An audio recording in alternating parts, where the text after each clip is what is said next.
Alright, so thank you for watching the video on how to do the rear shocks for a Ford Fusion Sport Lincoln MKZ, if you already did. But as titled by the video, we are going to be doing the front struts now, and I've already gone ahead and done this side, but I actually ran into an issue, which we'll get to. I need to get some bigger 6-point metric bolts, but I'll show you what to do up to this point. So first, you're gonna want to go ahead and remove your front wheel, and then let me just get this little light going for y'all. You can just go hang that on the strut or the spring. But first up, what we're gonna do, we're gonna take this brake hose bracket off. It's just a 10mm. There's a built-in bolt to the bracket, so just go ahead and take that off. Alright, so just like that, it is out, and I had to get a little bit longer ratchet because that baby was in there what I think is way too tight, but it's also kind of corroded now. But basically, with that out of the way, you can go ahead and remove your brake hose. By the way, if you do have a Ford Fusion, Lincoln MKZ, or Ford Edge, make sure you get the brake hose recalls taken care of. Just take it to your dealer, they'll place these for free. You get a free brake fluid flush out of it. But anyways, now that this guy is out, we're going to go ahead and remove that ride height sensor bolt, which is right here. It's also going to be a 10mm. Alright, like I said, 10mm socket. What? I lost my 10mm socket. Oh, come on, man. Alright, so like I said, 10mm. You can go ahead and undo it. This guy's not in there as tight. But yeah, it should come out fairly easy. You do want to remove this though, just because the arm is plastic, and you don't want to break that, because I'd imagine a ride height sensor is probably fairly expensive. We just don't want to risk breaking anything. Alright, and just like that, it's all out. Basically, there is obviously the bolt hole, but on the other side, let me show you. That little cutout right here. That is just to help you line it back up from when we go to put it back on. So our next order of business is we're going to go and just unclip these wires. If you're replacing the shock, you don't have to worry about damaging this one, but you do want to be careful not to damage the ABS sensor wire, which is the one right next to it here. Just be careful with it. Try not to push or pull too hard. I'm going to actually do this off camera so I can use two hands. Then next, there is a little grommet right here. Just get a little pick pry tool. Mine on the other side took a while to get off, but hopefully it doesn't give me too much trouble with this side. Alright, so this one wasn't as painful as the other, but after that, you can go ahead and just kind of pull these hoses off, or wires, I mean. And then for our sway bar end link, this is going to be an 18mm, and then if you got a impact drill, that'll zip right off, and then we can just kind of slide that out of the way. And then be careful, this little holder, or this little wire holder, is a bracket, so it's going to want to pop off once this nut comes off. Alrighty, so with our nut out of the way, you can just go ahead, take your that bracket I was talking about. Don't lose that, we need it for later. And then your sway bar link will just kind of pop out, and then there should be some flex with it. Yep, just came out like that. So then, there we go. And then, since I have it disconnected on both sides, we'll just have to lift up on the other one to get it back on. But just set it aside, and if yours were bad, it's not a bad time to change them out. Not a hard job to do. But we'll be back with you. It'll be the next day for me tomorrow, and we'll get these spindle bolts undone. It's going to be a 24mm nut, and then a 21mm bolt for your counterhold. These are going to be on there pretty tight. I think the torque spec is like 175 foot-pounds, so be prepared. Alright, and so picking up where we left off, the last thing we did, I believe, was unbolt our sway bar end link. But after that, if you haven't already. You're going to want to go ahead and you don't have to totally remove this cowl. I was originally going to, but it seemed like I didn't really need to, and it was more of a process. But I unbolted the wipers. I don't think you really need to do that. Maybe you do, but I need to realign them anyway. But anyways, all it's going to be is just, I believe, 5 or 6 little clips. There's little slots as to where they go. Those aren't really hard to pull off. Just get some needle nose pliers and they'll slide right out. Just be very careful not to drop it into engine bay. But what that'll do is it'll free up just enough room. That way we can get to that hidden strut tower bolt. And then after that you'll be able to get to it easier. Alright guys, so at this point, what you want to do is, if you're already on jack stands or what have you, you're going to want to take something like a floor jack and then just put it on this lower control arm, just to keep it propped up. Try not to put it on that little ball joint there. And then as a little insurance, I have a floor jack here to catch the wheel hub, because once we take these bolts out, the spindle is going to want to plop down. So what you're going to need is, you're going to need a 24 millimeter socket for this nut, and then 21 millimeter counter hold for this bolt. They're going to be on there pretty good, so an impact drill is going to be a good friend to do this.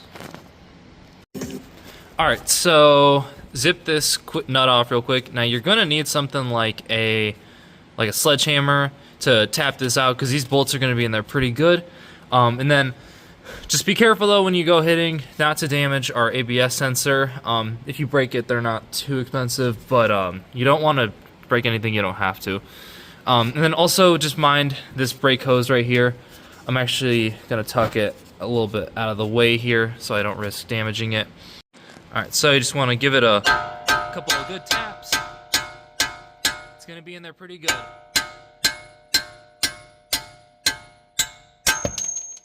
There we go. And just don't lose your bolt. And then once you're done with that, you're going to want to grab something like a screwdriver just to hold it in, because once we take this lower bolt out, the whole thing's going to want to come out, like I said. Alright, so next order of business, actually I forgot to remind you, is to take out your sensor for the actual strut. If your Fusion or MKZ doesn't have the electronic struts, you don't have to worry about this, but it's going to be right here. Don't unplug this one, you don't have to. This is your ABS sensor, but mine was caked in there pretty good, but all you need to do is grab you a flat blade screwdriver. Then you want to push in on this while you pull, and I'm going to take an air wand to just kind of blow all this out when we go plug the new one in. It's caked in there pretty good. Alright, so the nut is unzipped. I basically I put my ABS sensor just kind of on this tie rod end link. I also had the sway bar end link just holding it up there, but once it's off there, you can take that and let it hang there. And screwdrivers here, so now actually I gotta put this guy back down there real quick, just so we don't risk breaking it. So also gonna move the screwdriver the other way. And then if you have a Fusion Sport or MKZ with the big brakes, you might have a little trouble with this bolt. It's gonna want to hit this dust boot for our slide pin. Just mind that. I'm gonna do this off camera because this wire keeps coming back on me. Alright, so bolt is out. Basically what I had to do was I kind of raised up the spindle a bit so that way it put it on a more downward angle. Actually, I popped the dust cap out real quick. But yeah, anyways, you're gonna want to make sure the screwdriver's in there because we do have both these bolts out now. Yeah, so then at this point, with your screwdriver, what you want to do is you want to loosen the spindle enough, and then get it loose, and then you can get the shock actually out of place. And I can't show this on camera with one hand, but once that's all loose, then we can move up top, and then I'm gonna zip out this cowl bolt first, and that way it's easier to maneuver the other two. And then we'll pull the shock out, and then we'll show you the actual disassembly procedure to get your new coilover all made and installed. So first strut tower bolt is out, and these are going to be 10mm if they're the factory ones. And I'll grab the mounts real quick to show you the new hardware. So I got these new KYB mounts. They do come with new hardware. It's going to be 13mm, and you will, it's a good idea if you can get a small washer to go around. And one last little trick before I get these out is with a Sharpie, I drew some circles around these bolts just to kind of make sure I get them all lined up and we keep our alignment pretty good. It's still a good idea to get an alignment at a shop after you do shocks and struts anyway, but this is just, helps it be pretty good. That way we can drive there and not have to worry about anything. Also, once you get down to one bolt, you're going to want to make sure that, with one hand, you hold on to the strut, because if not, it's just going to want to fall out, and you really do not want to damage these CV boots. These CV shafts are pretty expensive. You also want to be careful, like I said, to not make sure anything falls down. You don't want to put any stress on this if you don't have to. These CV shafts are expensive.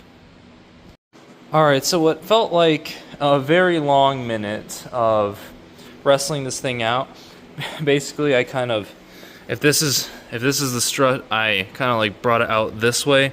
So be careful not to damage your ABS wire or get it caught on a brake hose or something.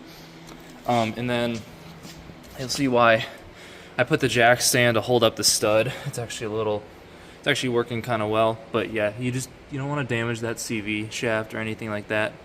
But that baby's not going anywhere. But anyways, so this is how the shock absorber was. You just want to note that you see this little flat edge right here. I'll lift it up. That little flat edge is this will face kind of like the inside of the car. So you just want to keep note of that. Another little thing, you see that little black dot? That's like your alignment tab for the mount. So just keep that in mind. And then also, we kind of rotated it a little bit, but that little tab should be aligned with the bearing. That little rubber tab should be in between those two lines. So we'll keep that in mind when we disassemble this shock and put our new one in. Alright guys, so at this point, if you're going to pay attention to any part of the video, this is where you need to be, because we are going to be compressing this coil spring enough to where we can get this mount loose. Now, if you do not feel comfortable doing this, this is where you should take it to a professional shop where they can do it for you, because if this coil spring breaks loose, it could seriously injure or even take your life. So definitely be very, very careful. I opted to buy this more heavy duty spring compressor. The next step up is a wall mounted one like a shop would have. But if you're going to be using one like this, note the edges of the offset of these half moons. So basically they go like this, and that's because if you look at the spring where we're compressing it, they kind of go in the same way. So if you're doing it on this car, I'm going to do it from this top one and this one right here. And then also, again, take note of kind of how everything is positioned. Basically, this little bearing tab kind of lines up with the actual mount, or where we would mount to the spindle. And also just note your side that you're doing. So we're changing out the right front one. Make sure you get the new one. And then when you go to actually place the coil spring back in, there's a little rubber stop right here that the spring butts up to. And then up for the top, there's another insulator. Doesn't matter which side that goes on, but the important thing is that end and then the mounting position. But if you're using one like this, make sure that it's all seated well. I don't have this one like fully tightened yet, but I'm just making sure everything is where it needs to be before we go and really tighten it down. Also, another thing I forgot to mention is I see all kinds of people when they go to compress these things, they just have it on a just table like this, and they just willy-nilly do it. I'm opting to use this vise, and I've got it tightened in there pretty good, just to hold everything in place because, again, safety is a very big priority whenever we work on cars, and especially when we work on coil springs. So just keep safety in mind, guys. Alright guys, so at this point we're getting pretty compressed, and we can freely move. We can start to freely move around this strut bearing. So another thing I forgot to mention is do not use power tools to compress this, just because if you don't have it fully seated, it's gonna pop out. Whereas if you go with a ratchet like I am, also just kind of stand off to the side in case something does happen.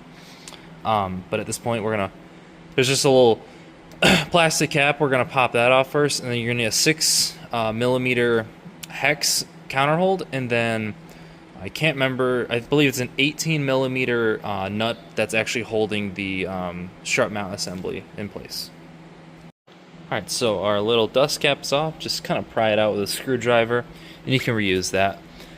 But there's that little hex bit I was talking about, and again, 6mm fits in there perfectly. And then you will, for this job, you will need to get a pass-through socket. So I got this one for, I want to say like only 25-30 bucks at Harbor Freight. But basically what this allows you to do is allows you to get your counterhold in there and then loosen that nut with your socket. It's about 40 foot-pounds or so, I believe, is the torque spec. The nut is off. It was very corroded. You're also, make sure you get new strut rod nuts. These are not reusable because there's that little nylon thread in there. And also, they just get corroded over time, as you can see. So is the rest of this mount. This car has about 108,000 miles on it, and it'll be about 9 years old. These are all original components, so that makes sense, being from the Northeast. But yeah, so what you want to do is you want to go down here, and you're going to want to take apart your bellows. Basically, this just comes up. It kind of clips over the little plastic edges of the actual strut assembly. Alright guys, so I just compressed it, and as you can see, these guys were dead. So actually, let's check the date code on them. Yep, right there, May 23rd, 2016. So these are definitely the original ones, and I'd say they did pretty well for their age, but it's a good thing we're getting them changed out. So as I was saying earlier, this little rubber retainer right here, this helps you line up the lower coil spring. It doesn't really matter where the top one goes as much, but I'll show you the parts, what we're using, so we can get it all replaced. And then also, as I was showing you earlier, to loosen up this bellow, just get a screwdriver, clip it, and then you can just slide the whole thing out, because up top it's holding in your bumper, and that all just kind of like clips in there. I'll show you how to do it. So this is our new lower spring seat. Here's part number DG9Z8321A. Basically, there's just two little prongs like that, and they just kind of seat into these holes right here. Good way to get them in is just spray a little bit of silicone on, and it'll just pop right in for you. Alright, so here's our new bumper. Basically, I just put a little extra grease on the top. It just can help with the noise. And then she just kind of slides in there like so. Just kind of like check your work over. But it doesn't really matter how this goes in as long as it's that way. But like I was saying earlier, here's our new bearing. If we flip it over, that little alignment tab I was telling you about,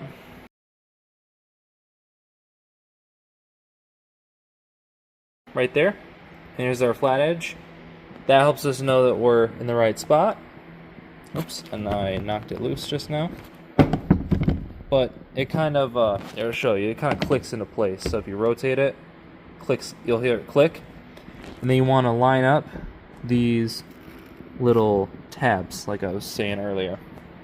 Then after that, you can take your new bellow, and you can just slide it over top. And then I just like to keep my old one, so that way we know kind of how it goes. Our new spring seat, which is right here. The part number for it is 6G9Z5415A. And then our new bumper, I believe it is this guy right here, is DG9Z3020B. So that's for the bumper. And then the spring seat, just note the direction. So there's like it's got a little bevel in it. And so does the old one. That just helps you know kind of where to line it all up. And then part number for our new bellow or boot is DG9Z18A047C. So new bellow is on, and these little ribs are the side that goes closest to the mount, and these larger ones, these will seat on these little plastic tabs on the actual strut. So at this point we're gonna load it up and everything like that, and then we'll get it all installed. We'll show you how to do that. Alright guys, so basically the best way to kind of assemble everything is kind of how I was showing you. Get your new mount and bearing, and then put the bump stop into the bearing, and then slide this little spring seat over, and then you can kind of move it all as one piece in here. And then you want to get this side of the bellow actually over the little plastic part. And then I actually had to compress my spring a little bit more to get the strut rod fully exposed so I could get this nut started. The part where I said you might want a helper is because this guy will want to spin on you, but just keep that in mind. Alright, so I've got her all tightened down and made sure our bearing is aligned. The reason I said you might want a helper is so that they can just kind of hold this for you in place while you tighten it down with your counter hold and whatnot. And then also, just to double check your work, you can kind of line up where the bearing's at with the rest of the strut. It looks a little off on camera, but in person it's pretty accurate. But like I said, we're gonna make sure we get in alignment, so this will be pretty good. So then after you've gone ahead and tightened your strut rod nut, you want to find your dust cap, and then this guy just goes over the top like so.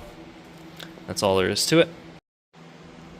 Alright guys, so now like I said, it comes with new hardware if you get the KYB mounts, and just put a little washer over them. That way they're resemble the factory ones most. Mine were decently rusted, as you guys saw the mount. But this is really when if you have a helper, it makes the process a lot easier, and I'll show you why. So your next task is going to be fishing the strut up into here, and basically why it's nice to have a helper is so that way you can they can get you these two bolts started, and then once you get two in there, you're good. You can lift this up, then get the other one tightened. Alright, so my dad helped me zip these in. As you can see, we're a little bit outside of our little marker, so what I'm going to do is I'm going to get the other one started, and then I'm going to keep them loosened up. That way we can kind of readjust where it needs to be. That way our alignment isn't too far off what it should be. So now that these bolts are installed, we're going to torque this, or each one, to 26 pound-feet, which we're going to have to reinstall these spindle bolts. So I got new ones, and if you're going to get new ones as well, part number is W715295S439, and then the nuts for those is gonna be, looks like W520216S441. These also have that nylon in the end, so it's a good idea to get new ones of these at the very least if your bolts aren't rusted. So best way to do this is you just gotta kind of wiggle it around and find a spot where the bolts line up. And it's a good idea to start with the bottom and then do your top. And then if you have it propped up like I do with the jack stand, you're probably gonna need to lower it just a bit so that way everything lines up. You might also have to hit it in with a hammer. And if you remember right, the bolts go in from this way. So the bolt head faces the front of the car. So just remember that. Alright guys, so after a couple minutes just moving everything around and trying to get a feel for things, I found that shaking or like kind of moving the actual strut back and forth helps align the spindle better. but then just kind of come up from the bottom with your bolt, so like this, and then to get it slid in, just mind your brake hose there. And then once you're done with that, you can go ahead and put your new nut on, and then since you got this one in, the top one will be a lot easier to do that way. Alright, so the new bolts and nuts are zipped on, and the torque spec is going to be very high for these, understandably. I'm just going to get that for you. Just looked it up. The torque spec is going to be 173 pound-feet, so again, it's going to be very high. So now our next order of business, we're going to just want to take our ride height sensor here. Alright, now the torque spec on this is 177 inch-pounds. So there we go. So now our next order of business, we're going to just kind of clip all of these wires back in place. So this is going to be where we plug in our electrical connector. You can also take your little ABS sensor grommet and just snap that back into place. If it's broken, it's probably not too big a deal, but just keep it in mind. And then after we get these clipped in, we'll install our little holder where our sway bar end link was. And if you have trouble getting that in, I can show you a little trick to help these get lined up better. Alright, so we got this guy here, and if you forget which side is what, remember they are stamped, so right, and it's also on the shock, right, and it's even on that little wire holder. They stamp everything with the correct side, so we're going to put this on here, we're going to line up our sway bar end link, and then you are going to need a counter hold because there's that, I believe it's also a 6mm hex, because it's just going to want to spin on you, and you won't be able to get it tightened without it. Alright guys, so if you go to try to line it up, you're like, uh-oh, it's not in the right spot. So, a little trick you can do, get a jack stand how you were positioned, and then just kind of raise it up. And then it'll help you get to roughly the correct ride height. And that's just a little way you can do that easier. And again, similar to the other hardware we've used, this has a little nylon sleeve at the end. So it's a good idea to reuse these. And it's also going to have a pretty high torque spec. But that side, it's going to be 18mm.